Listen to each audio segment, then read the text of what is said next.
Kumusta po? Salamat po sa Diyos, sa Panginoon at sa Espiritu Santo na makapag-live muli at nakiki-update lang po. Sa ngayon, ang ginawa ko ay pina-repair na naman yung motor. Yun ang good news.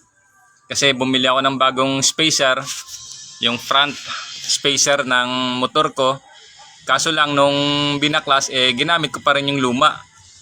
Kasi ho yung lumang spacer abay sobrang kapal naman ho kaysa bagong spacer.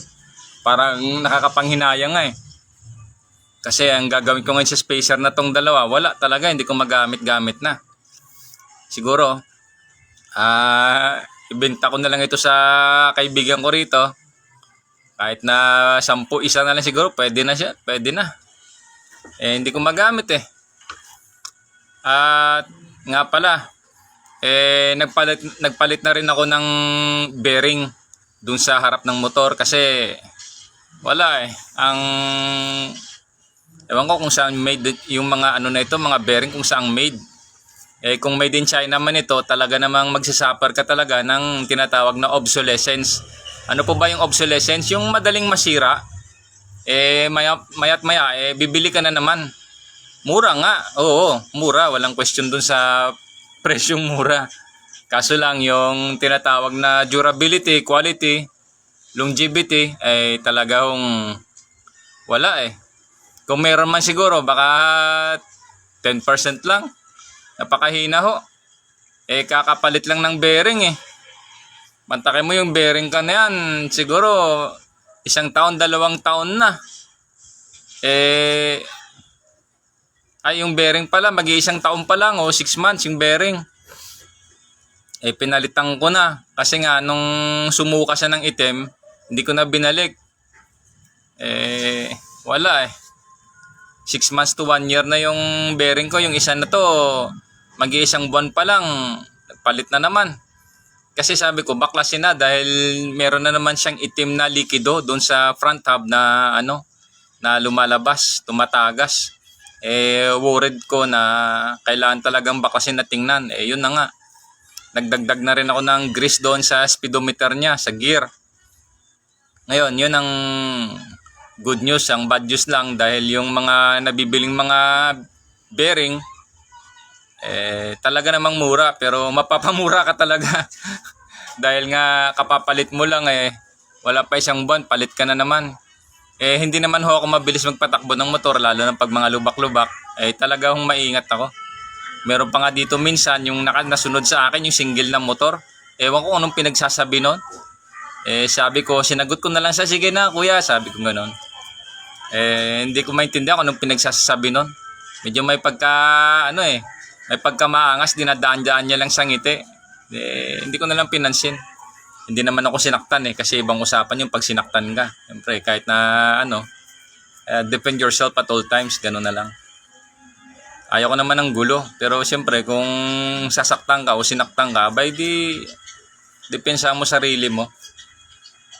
Kaya mahalaga din sa atin minsan yung may alam ka rin kahit paano sa self-defense ba. Kahit basic lang. May alam ka sa karate, boxing, kahit counting judo, aikido, combination ba? I-combine mo lahat. Para bang si Bruce Lee, yung tinatawag niya na Jeet Kune Do. Kumbaga, chinapsoy niya sa lahat ng mga martial arts. Naggawa din siya ng sarili niya. Tayo, hindi naman tayo gagawa ng sarili mga kung gaya nga sabi ni Father English, may iba tayo ng konti. Mag-segue lang ako Si Father English kasi, yung Australian na pare, nagsulat siya ng Tagalog-English Dictionary. Ang sabi niya, pagka halimbawa, galing sa English yan, i-maintain mo yung salitang English. Tulad yan, yung jeep, spelled as J-E-E-P or Juliet, Echo, Papa. Yun ang spelling ng jeep. Dapat, pag ginamit mo sa Tagalog, dapat i-maintain mo rin yung salitang jeep. Hindi yung pagdating kasi sa Tagalog ang spelling na iba na It's D-Y-I-P na o jeep O kung ano pa man, spelled as Delta Yankee India Papa. Yun yung spelling ng jeep Sabi naman ni English, kung nanghiram ka ng salita, halimbawa, kahit pa paano ma-maintain man lang yung sort of original ba niya, yung tinatawag niya na root word, parang ganun ba? Tulad yan sa Biblia, galing sa Greek yun Biblia Biblios o Biblion, pag singular. Biblia, plural. Yun ang ibig sabihin. So ganun dapat. Balik tayo dun sa martial arts. Sa self-defense, pag gumamit ka halimbawa ng arnis, edi arnis. Sa bagay ho, sa panahon ngayon, ang daming mga arnis master Tulad yan sa YouTube, pag nag-search ka lang, ang daming magagaling na mga arnis master. Kaso lang, nung maalala ko pala, nung 1996, umuwi ako sa probinsya, may tumira dun sa bahay, yung bisita ng father ko. Niland grab yung lupa niya. Meron siyang mga land title na panahon pa ng Kano, nung World War II. Binigay sa kanya, ang dami-dami niyang lupa. Talaga namang ang lawak ng lupa niya. Niland grab niya. Siya ay niland grab. Yung mga nakaaway niya, malalaka siguro, may impluwensya, may alam sa batas. Yun, wala. Hindi niya napakinabangan yung title niya na galing pang bigay pa ng mga Kano o ng Amerika nung dito siya sa Pilipinas. So, again, bakit ko pa ba siya nabanggit? Kasi nung yung asawa niya, putol yung kamay. Putol yung kaliwang kamay. Naputol pala yung kaliwang kamay niya kasi dun sa probinsya, meron silang mga tinatawag na duel. Nagduduel sila. Ginamit niya pa ng galang yung siguro kaliwang kamay niya, pero yung nakaaway niya ay talagang nagpahinga na. Sabi ng father ko, sabi niya nag-aarnisan siya. Sabi niya ganyan, subukan mo. Sinubukan ko. Mantakin mo yung galaw nung nag-strike ako sa kanya, iba yung galaw niya. Sabi ko, iba ito. Kaya para akong nabuhusan ng malamig na tubig Sabi ko, iba pala to, sabi ko, pag yung actual fighting na kaysa sticks lang. Kasi yung stick na arnes ay po yan, yung symbolism niyan, bolo. Actually, bolo yan Kaya ang tinatawag niya, arnis daga o bolo daga. Yung small na knife, tsaka yung bolo. Yan yung yung isang application niyan, yung principle diyan sa arnis. Ang application niyan sa arnis, yung tulad yung yantok. Po yan, yung bolo po ang symbolism niyan. Kaya pag nag-strike kayo na taas baba, ang precision niyan or yung pag-striking mo is taas baba talaga kasi yung talim ng bolo, ganun yan. Ganon. Kaya pag taas baba ng arnis, wala kasi yung hawak na arnis ngayon Pag ganyan, taas baba. So, ganun siya.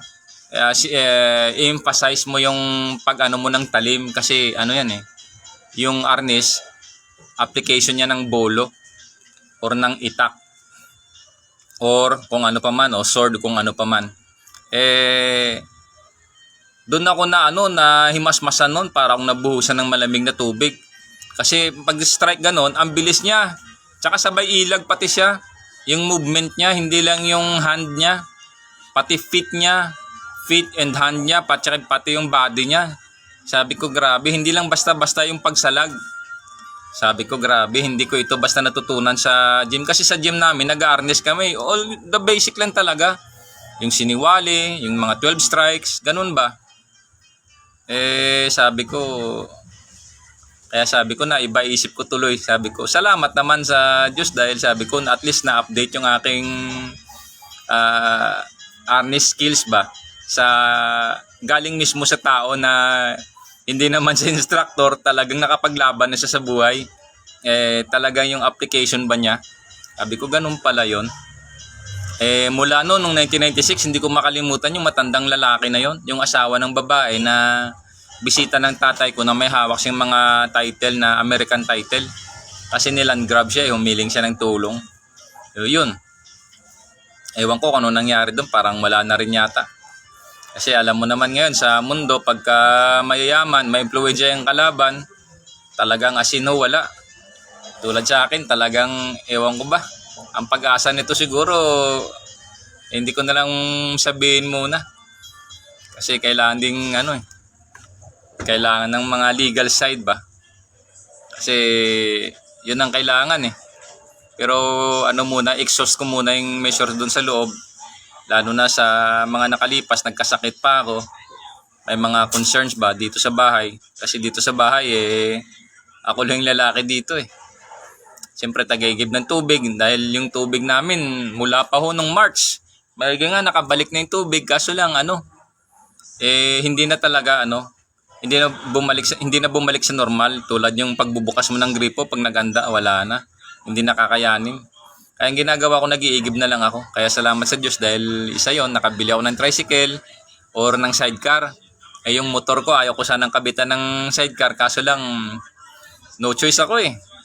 Talagang ako, nasa survival mode pa ngayon. Tulad yung karamihan, nagsasaya, nagtutuwa kasi may mga pera sila. Ako wala ho talaga. Ngayon, nangangamusta nga sa akin yung nanay ko sa probinsya kung kamusta na raw. Sabi ko ito, survival, nakakasurvive naman. Dahil sa tulong na pinansyal, yun, nakakasurvive.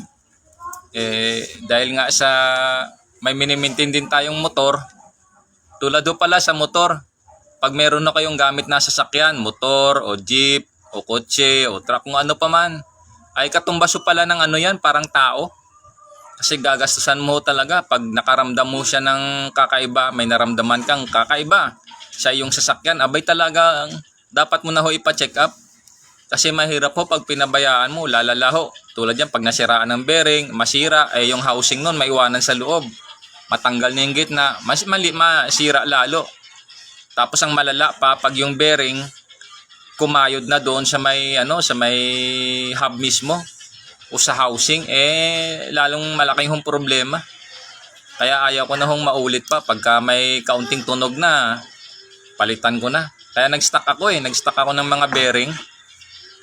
At saka kung ano pa man yung problema ng motor, palitan ko na kaagad kasi ayaw kong lumala dahil napakahirap po pag lumala. Swerte naman napagastos ako doon ngayon sa talyer. Siningil naman ako ng 50 pesos lang kasi tanggal lang naman ng bearing Tanggal kabit lang naman. Tapos ako naman naglinis lahat. Hindi na sila nagpagod, ako na kasi kilala ko naman yon. Mabait naman sa akin. Yun, natuwa. Wala akong pang extra kaya ang ginawa ko na lang, binigyan ko lang siya ng 60 pesos. Wala talaga dati nagbibigay ako, doble pa yan. Minsan may 100 pa yan o 3 beses kong binabalik. Singilin ka ng 50, binibigay ko 150. Ngayon, pag siningil ako 50, bigay ko lang talaga 10. Talagang mabigat na yung 10. Ganun ho talaga. Dahil mag 5 months to 6 months na ako walang sahod yun talaga, mahirap. Sa dami ho ng problema ng gobyerno, ewan ko kung ito. Pero may pag-asa pa naman. Pag-asa ko dun sa pinakamataas Hindi ko pa na kasi nga tulad yan nagkasakit ako. Ulan panay baha. Yun ang isa sa mga concern. So yun lang po yung update ko at salamat sa Diyos napalitan ko na naman yung bearing again. Wrap up ko lang yung na-update ko ngayon, yung palit bearing, tapos yung good news nagpalit na, bad news dahil mabilis masira yung mga pyesa. Ang tawag dyan, obsolescence. Ganun talaga ho kalala pagka ang independence natin dati sa manufacturing napunta sa dependency.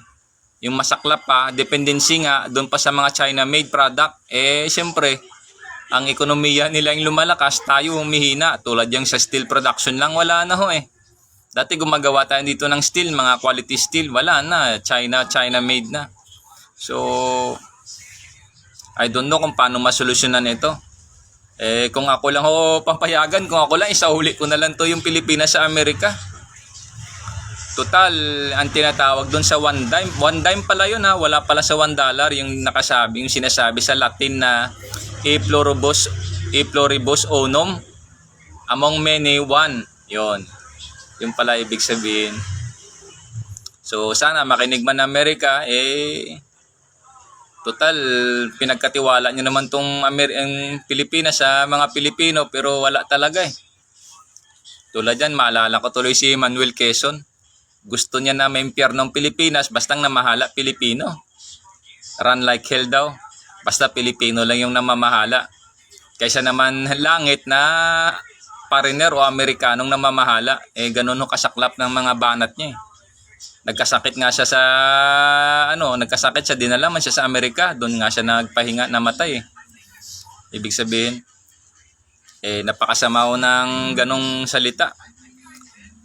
Dapat natin tanggapin na meron talagang mga bagay na hindi kaya basta-basta ng Pilipino. Una kasi ang history ng isang bansa, tulad yung Amerika ngayon, nagse-celebrate sila ngayon ng 250 years eh. Yung Pilipinas, 1897, 1898. Yung China, lalo na yung communist China, bago lang yan, 1950-51 lang yan eh. Sa pamamahala ni Deng Xiaoping Deng Xiaoping traitor eh. Pasakit na salita ho yan, pero yan ho yung totoo, traitor ho yun. Nakalagay sa pera nila, yung plug pa nila pag ginawa mong lobo, mukha pang dragon, talagang 2 mata at saka 8 sungay. Tinalo pa yung 7 sungay dun sa Apokalipsis. Ibig sabihin grabe yung mutation niya.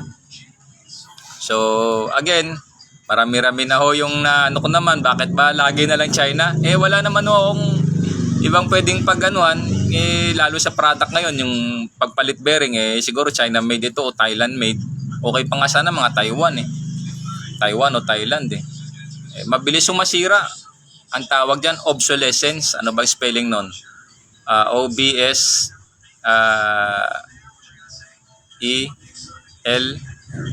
SC OBS obsolescence. OBSO LE obsolescence. SLESCENE obsolescence. NSE pala, obsolescence. Obsolescence, OBSOL obsol LES CENESE yun, obsolescence. Mabilis masira. Yan ho talaga yung technique nila ngayon para ba, basta maliit lang, basta laki kita, basta pag bili mo, bili ka na naman, bili ka ng bili. Talo pa ho.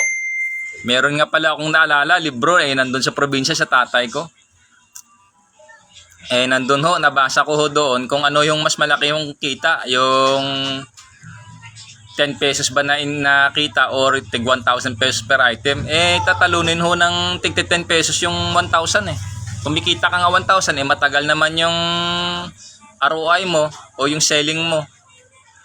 Yung off-take mo, hindi ka naman sellable, kumbaga. Samantala sa 10 pesos maya bili per second halimbawa o per minute may bumibili.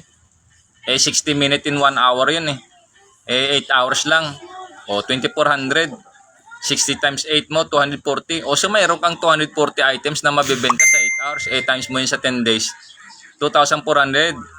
Times mo yun sa times 3 mo ngayon yun. Di 7,200. Mantakin mo sa isang buwan, meron ka 7,200 na mabibenta sa isang item.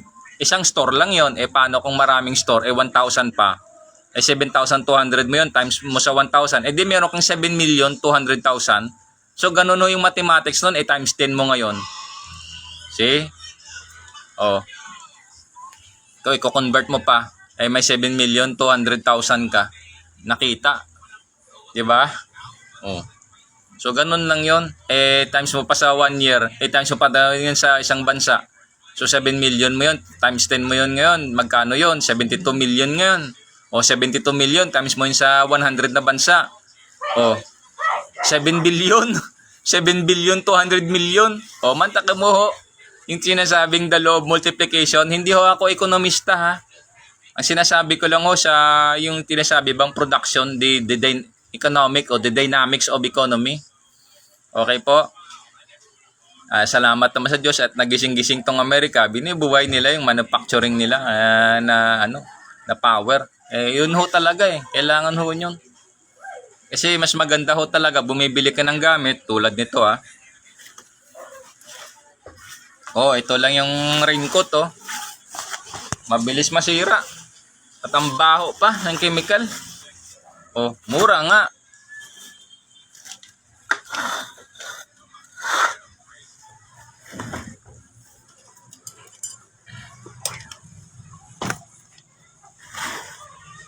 Oh, bumili ako ng tool. Baka imitation pa nga ito siguro. Baka mabilis masira pa ito.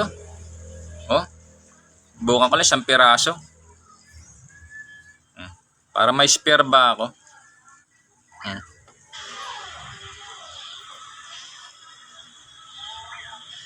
Hindi naman nakalagay ito na vanadium steel. Ano lang siguro to, baka steel lang ito. Flat bar lang na ginawa ng design yun. Wala na. Unlike ko sa vanadium steel, sa mga tools na sana ba yung bag ko? Pag bumili ho kayo ng tools, maganda ho yung sinasabi na may VA, initial na capital Victa, tsaka Alpha, vanadium, chrome vanadium, maganda ho talaga yon. Ay, speaking of chrome vanadium pala, total mababa, no? Makwento ko lang. Kung bibili pala kayo ng mga unit sa high-rise, no? I-search nyo pala yung dating senador, si Nicky Cositeng. Kasi may nabanggit ho siya regarding ho doon sa mga high-rise dito sa Pilipinas. Yung issue ho niyan sa mga high-rise na yan sa Pilipinas, ang gamit ho nila dyan ay yung cast iron. Yung cast iron ho, pagdating ho yan sa stress test, lesser ho yung ano niyan, yung durability niyan compare mo sa vanadium steel. Ang alam ko, I don't know kung tama yung nakuha kong impormasyon, na ang number 1 supplier ng vanadium steel is yung Russia. Yun. Marami namang, siyempre, sino ba may-ari ng mga kontraktor dito at mga ano? Siyempre sila yan. Bagaman karga-karga nila yung apelidong Pilipino, pero tingnan mo naman itsura. Pilipino nga, oo, Pilipino ng apelyido, pero tingnan mo naman itsura. Wag na ho tayo magplastikan, mga kababayan ko. To my English speaking subscribers and followers, I'm just talking about this the so-called Filipinos who have Filipino names and family names, but the physical features, the facial features do not represent the very Filipino itself. Yung pinaka-Pilipino po, wala naman ho talaga eh. Ako nga may dugo akong inchik eh. Kasi sa father side ko may singkit doon, mga mapuputi. Tulad yung tsahin ko. Naka, yung anak niya puputi.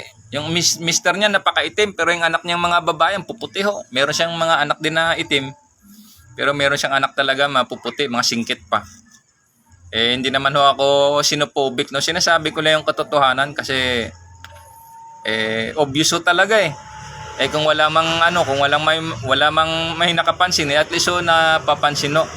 Makapagsalita tayo, kailangan ho talaga magsabi ng totoo.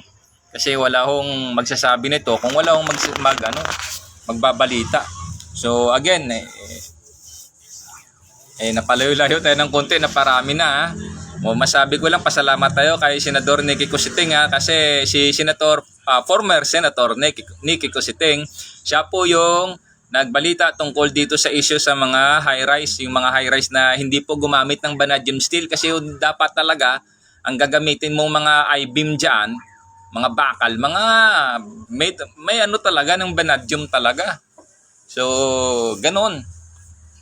At least nandun ba sa sinasabing matibay? Matibay talaga, lalo na uso na ngayon yung lindol. Speaking of lindol. So, kailangan talaga na yung material na ginagamit mo, ang sinasabi dyan ay quality. Meron namang huyang building standard o mga building laws dito sa Pilipinas. So, I don't know. Hindi ako nakaupo sa computer ko eh.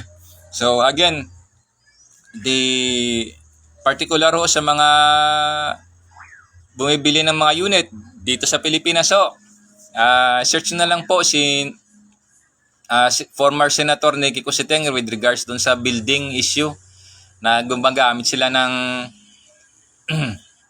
ng cast iron at hindi po yung sinasabi na dapat na vanadium steel or ganun po yung composition ng vanadium steel kasi mas matibay ho. Kasi bakit ko ba nabanggit? Kasi regarding dito sa tools, ito nga, hindi naman sigurado hindi ito vanadium steel. Wala, ibang tunog eh. Ibang tunog. Kasi pag meron ho kayong vanadium steel na na tools, tsaka yung cast iron, ipokpok nyo ho, tingnan nyo yung sound. Iba ho yung sound eh. Naintindihan nyo po? Mas matibay ho yung vanadium steel. Vanadium steel, yun po yun. So speaking of high rise, sa issue niyan sa sa kay Nikki Cositing na binulgar niya, I don't know, o in-expose niya. I don't know kung anong nangyari na niyaan kasi parang hindi naman yata pinapansin yan sa dami ng problema ng Pilipinas at yung mga high rise po nakatayo na niyan, alangan anuhin mo pa yan. Di po ba? So yun lang po. Yun lang po ang pinaka diyan. Kung bibili man kayo ng unit, itanong niyo na lang sa sa mga may-ari ng building kung ano yung gamit nilang bakal. Siyempre kung cast iron ay mag-isip-isip ka na. Kasi yung cast iron tulad nito, yung pinto namin, pag tag-init to, abay hindi ho halos masara. Hindi ko ho mailapat dahil nga yung iron ho nag-i-expand eh. Ganon din naman yung vanadium steel pero siguro yung tolerance noon sa init tsaka sa stress mas mataas. Ganon po yun. So, total na banggit ko na rin lang sa high rise. Meron nga isang senador hindi ko na lang banggitin yung pangalan. Ang budget nga niya 600 billion eh. Ang sabi niya 600 million ba yun o 600 billion? 600 billion lahat ng kahirapan sa Metro Manila isosolve niya palagay. Kasi magpapagawa siya yata ng high rise palagay ko mukhang malabo yon. Kasi kung papagawa ka ng high rise sa 600 billion kukulangin eh. Kasi yung vanadium steel lang kontrata yung design pa magkano baba ang bayad nun. Okay lang sana kung mga mag-design building designer nun tsaka mga electrical na design nun kasi sakop ng engineering yan eh.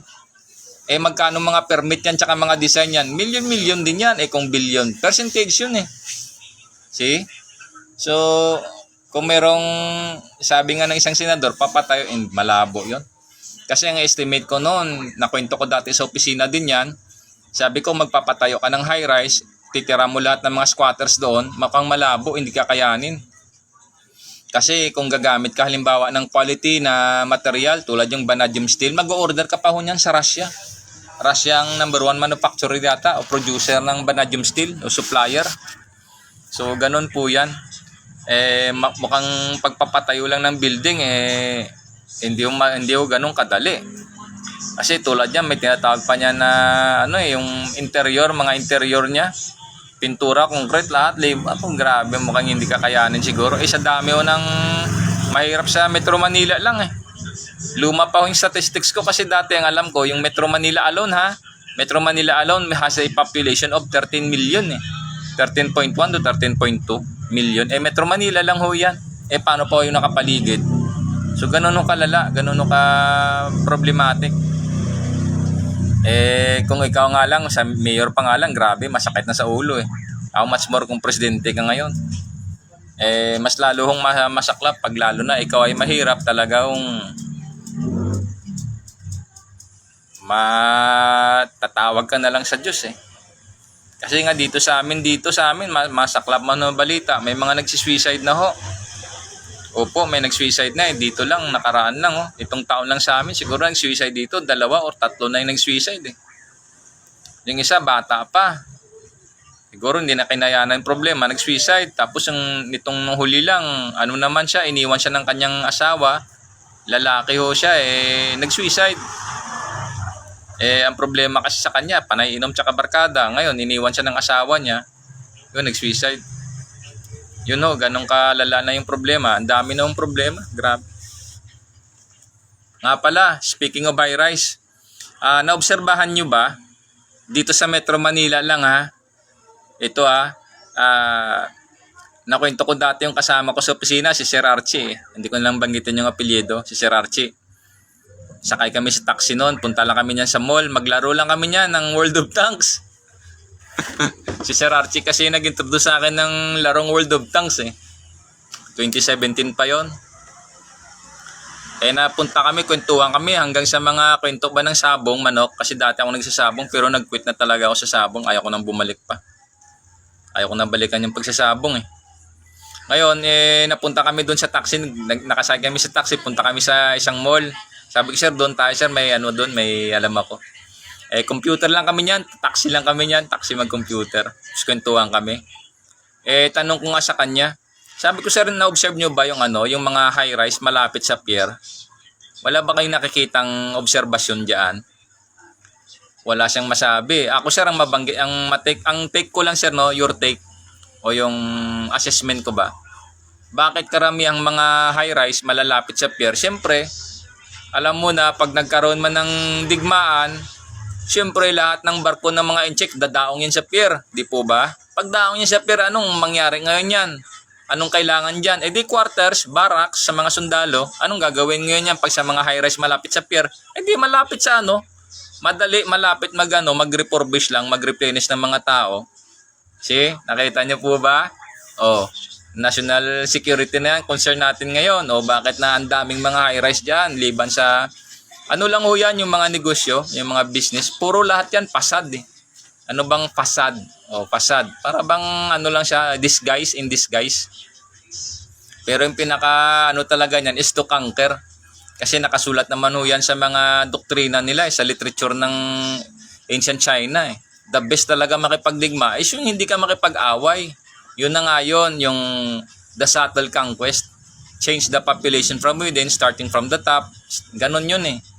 Kunin mo lahat ng pwesto sa gobyerno, mayayaman, impluwensya, matatalino. Ako yung abang lingkod. Hindi naman ako mayaman, hindi naman ako matalino, pero talaga ma-share ko sa inyo noong 2008. Nako, grabe yun, ang puti, akala mo yung labanos. Akala mo yung labanos ka puti, talaga naman. Masabi ko na mahirap tanggihan yung babae nila. Ang hirap tanggihan. Pero pwede hong tanggihan. Kasi nga, masabi ko na rin sa inyo, meron din akong mga sikreto na matagal ng panahon bago pa mangyari. Meron na ho. Nagagamit ko rin ho. Again, salamat sa Diyos sa mga ganong bagay, sa ganong talino. Dahil sa binigyan ka ng mga ganong bagay, kakailanganin mo pala sa pagdating ng panahon. So, naranasan ko ho yan. Hindi naman ho, siguro nga natunugan na nila, lalo na may implant device ako. Yan Yan. Haba ho niyan. Yan Yan. Tingnan nyo kabila, wala. Wala Pwedeng baliin Ito hindi Hindi mababali Hindi Ngaba Yan kita nyo yan ito wala wala nababali siya nababali ito hindi lutang siya yan kita nyo yan sa isa sa struggle, hindi mahirap po matulog. Sabihin ko sa inyo ngayon, yung pakiramdam ko rito parang binabari na utak mo. Ang hirap po. Meron pa rito, meron pa dito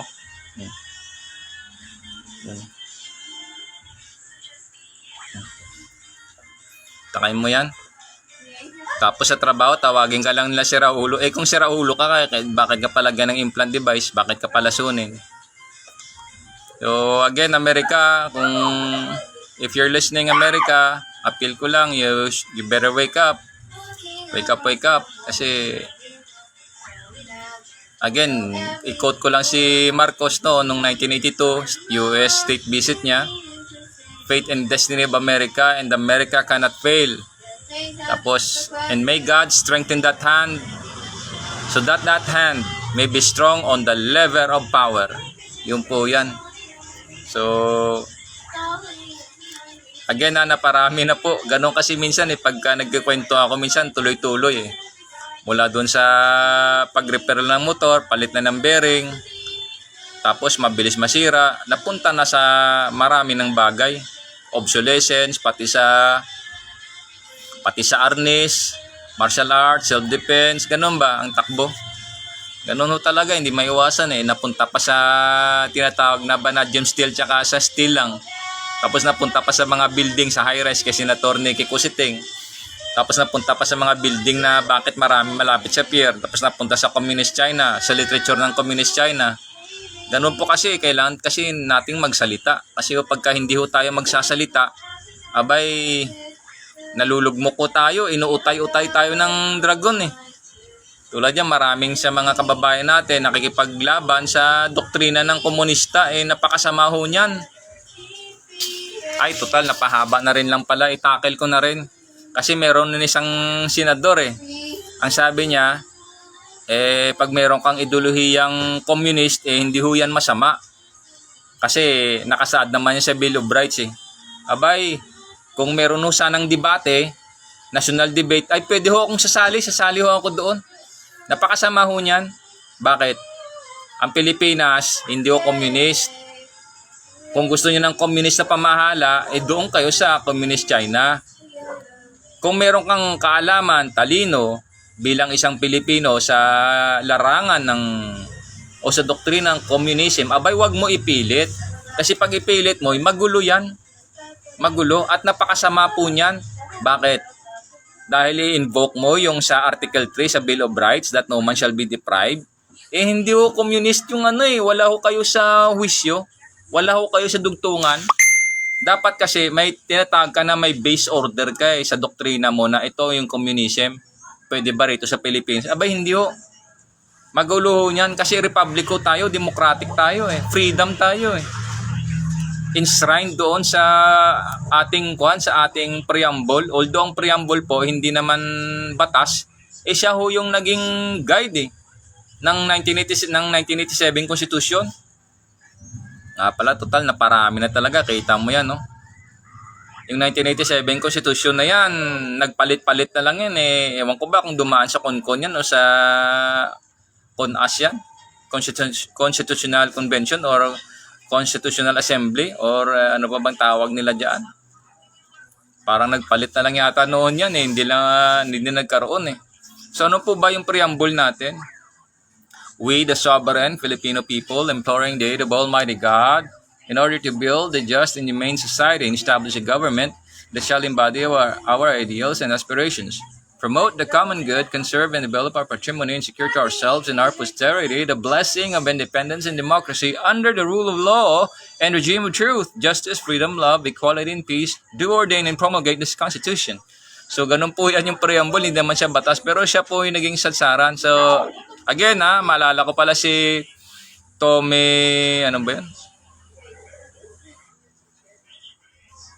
Kalimutan ko na yung nagamon sa akin ng debate writer So, wala na. Hindi na malabo na kami magkaka-debate So, ganun po yung takbo natin ng pagla-live ko ngayon. Ang dami Punta doon kayo, pati sa senador, pati yung, Kaya minsan yung loaded ka minsan, nagbabasa ka ng mga, magkakaroon kang tinatawag na para bang, sa loob, na wala kang magawa, kahit may bagaman may alam ka, wala. So, ganun akin lang panawagan sa Amerika. Kung meron kayong Amerika, if you are doing a research, willing ako. Regarding sa brain implant device, willing ako, volunteer ako. But then, isang request ko lang Huwag nyo lang akong kunin dito sa Pilipinas. Gusto ko dito lang ako sa Pilipinas kasi again, Amerika, may sinasabi kasing premonition. So, bakit ako dito pinanganak? Again, sasabihin ko ulit yun nung 2004-2005, in-invite ako ng babae doon sa may Bangko Filipino condominium building sa Intramuros. Sabi niya, mag-apply ka sa US Navy, may job opening. Ang sabi ko, ma'am, salamat. Dahil nakita ng Amerika yung aking potential, salamat ng marami. Pero ma'am, dito ako pinanganak sa Pilipinas, siguro ma'am tsaka ma'am may hinahanap pa ako. Ma'am, salamat ng maraming salamat salamat sa Amerika. Napansin nila yung aking potensyal. Again, e pluribus unum, ato beniwan, so one. Taong may bituin sa kanang kamay at pyramid na may mata. May bituin sa kaliwang kamay, may pyramid at may mata. So, may mga sekreto pa nandiyan. So, e pluribus unum out of many one. So, meron pang implant device. So, gaano ba kahalaga ang buhay ko? Gaano ba kaimportante si Jesus Kaputli Sukgang Jr.? Tingin ko sa akin, wala akong kwenta eh. Ngayon, sa mga nakakakilala sa akin, ewan ko kung anong tingin nila sa akin. Pero, karamihan naman tinatrato ko naman kaibigan. Kaso lang, again, makwento ko ng konti. Yung ginawa sa akin, talagang mabigat. As in, suffer talaga. Nabutan ng sakit, nag-lose weight pa lahat. Ngayon nagdanumb na yung paa ko kakasipa sa motor minsan kaka-start. Nagdanumb mag-iisang linggo na. Nagmamanhid yung kanang paa ko Nagnanumb. Pero nasisipa ko pa naman. Kaso lang merong siguro parte sa muscle o tendons ito. Nagnanumb namamanhid. So, sa ngayon, nakakapagpulap-pulap na ako kaunti. Yan. Pero, hindi pa talaga.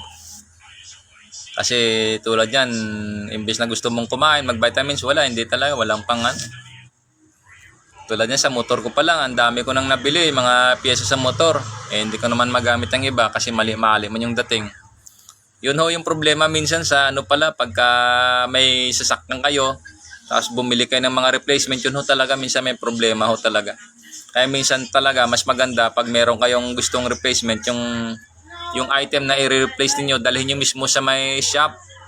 Tsaka pakita nyo para yung mabibili yung item talaga sukat at akma talaga doon sa lapat talaga doon sa bibilin mong item. Kasi binibili ko minsan, in-order ko lang ito pagdating minsan iba hindi mo hindi mo makita. Yun ang disadvantage nun.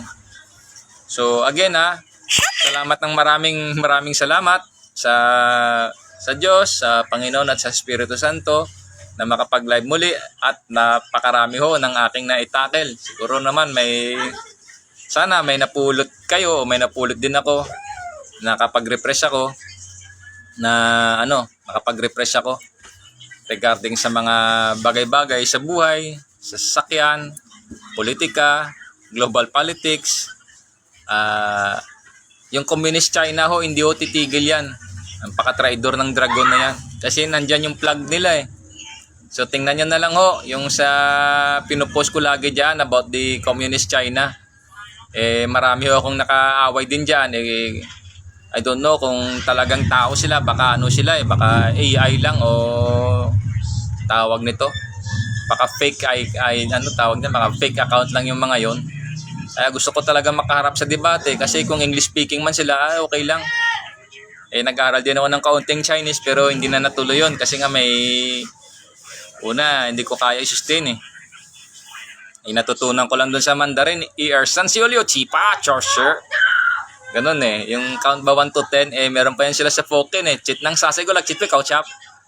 Ganun sila nakakapagsulat na ako nun, mga Chinese character Tapos every stroke pala ng Chinese may may pangalan yan. Mula taas pa baba, tapos slant pa kanan, pakaliwa, slant pa kanan, tapos diretso taas. Lahat ng stroke sa kanila may mga pangalan, may mga specifics yan. Tsaka may may tinatawag silang sa alphabet nila, may calligraphy.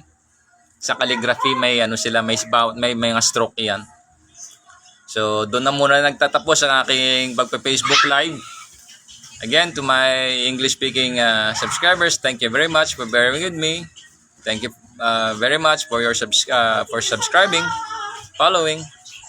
Also, thank you. If you want to share this channel, Ode Alteram Partem, let us hear the other side. Welcome ho. And if you have any questions with regards to the Bible, cite a Bible passage and let the Bible speak. Ganun po. If you have any questions, ano man pong tanong, nakapag-post na po ako ng tanong dyan. Sige po. Sa mga kababayan ko naman, mga Pilipino, kung kayo'y natutulog pa, nakikipagbaka pa rin sa doktrina ng dragon, komunistang traidor, ay sana magising-gising na kayo. Wala patutunguhan iyan. Kasi pagdating ng araw, pag na 100% nakuha na nila isang bansa, ang pinakadoktrina ganito yan. Kung tinraidor nyo nga, kayong mga Pilipino, yung sarili nyong bansa, how much kami? Di po ba? So mag-isip-isip din tayo ng logic, ng common sense. Kasi gagamitin tayo niya ng dragon or gagamitin kayo ng dragon. Traidor yan. Gagamitin kayo niyan hanggat sa magamit kayo tapos i-dispose lang kayo. Ganun ho talaga sa mundo, lalo na sa mundo ng mga intelligence, ng mga spy. Hindi ho lahat ng spy dito nila magkakasim level ng knowledge yan kasi may mga security level yan So ganun ho siya. Panoorin nyo na lang ho yung James Bond na License to Kill, si Timothy Dalton. Yung kaibigan niya na na intelligence din, pinutol yung paa, pinatay pa yung asawa. So panoorin nyo, napakagandang pelikula kasi doon sa laboratory nung time na nasunog na pinagbubulgar ho niya kung sino yung mga intelligence doon sa grupo ng sindikato. Okay po, yung Colombian cartel, yung sa mafia, Colombian cartel sa drugs yun, sa cocaine. So ganun ho, grabe ho yung connection nila, buong mundo buong mundo sa drugs. So kung baka sa mapunta mapahaba pa lalo. So again, ang kapurihan po, the honor and glory, the glory belongs to God in Christ Jesus with the Holy Spirit, forever and ever. Maraming salamat po. God bless you all. Sana kayo malusog, masaya at masigla kasama ng inyong pamilya, at kung kayo nag-iisa ay masaya kayo sa Panginoon. Gusto niyo ba ng isang kanta? Ano bang kanta gusto niyo? Born free as the wind blows, free as the grass grow, born free to follow your heart. Live free where no walls divide you. You're free as a roaring tide, so there's no need to hide. Stay free where no walls divide you. You're free as a roaring tide, so there's... Tama na ho. Walang ensayo Next time na lang siguro kakantahan ko kayo ng ano bang magandang kanta. So pagpasensyaan nyo na ho. Again, salamat sa Diyos, sa Panginoon, at sa Espiritu Santo, sa lahat ho ng mga bagay na hindi ko na po nalalaman at naiisip pa. Diyos na po ang bahala sa ating lahat. At huwag niyo po kalimutang manalangin. Kung hindi po kayo makapagpanalangin, sa isip niyo na lang po. Doon po tayo manalangin sa ating isip-isip. So, salamat po sa Diyos. Again, this is your host, Ode Alteram Parte, Jesus Sukgang Jr., isa pong hamak na inyong alipin o inyong host, isang hamak na Pilipino. Again, to God be the glory in Christ Jesus with the Holy Spirit. Amen.